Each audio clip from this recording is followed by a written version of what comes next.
L'association Mélissol elle existe depuis 2011. C'est pas une association de gens qui étaient à la base extrêmement pro-vélo, pour la planète, pour le côté sportif ou pour ce qu'on veut.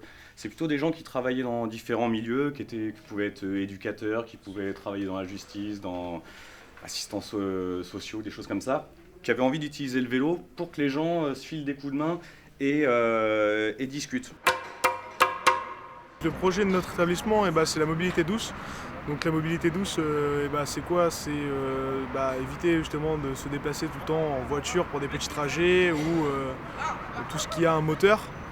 Et donc ça va être d'utiliser le vélo, les rollers ou tout ce qui va être entre guillemets sans moteur. Le lieu est soutenu par la ville de Caen, la communauté d'agglomération, le département et la région.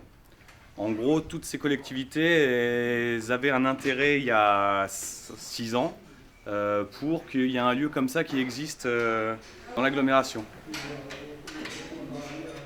Ici, on a un atelier où on peut bricoler. On ne répare pas les vélos des personnes. On répare les vélos avec les personnes. Donc il faut essayer d'apprendre. Le but, c'est d'apprendre aux gens à réparer leur vélo et qu'ils puissent après être autonomes dans leur déplacement et dans l'entretien du vélo. C'est ce qu'on appelle la vélonomie. Déjà, c'est largement moins cher que si on allait dans un magasin.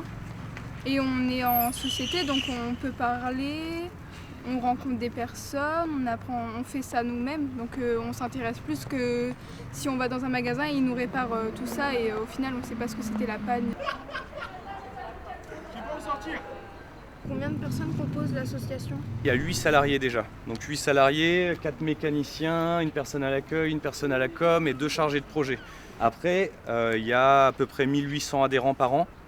Et puis parmi ces 1800 adhérents, il y a une quarantaine de bénévoles qui sont là très souvent et qui filent des coups de main dans l'atelier, dans toutes sortes d'activités ou dans l'administration de l'association, dans le conseil d'administration.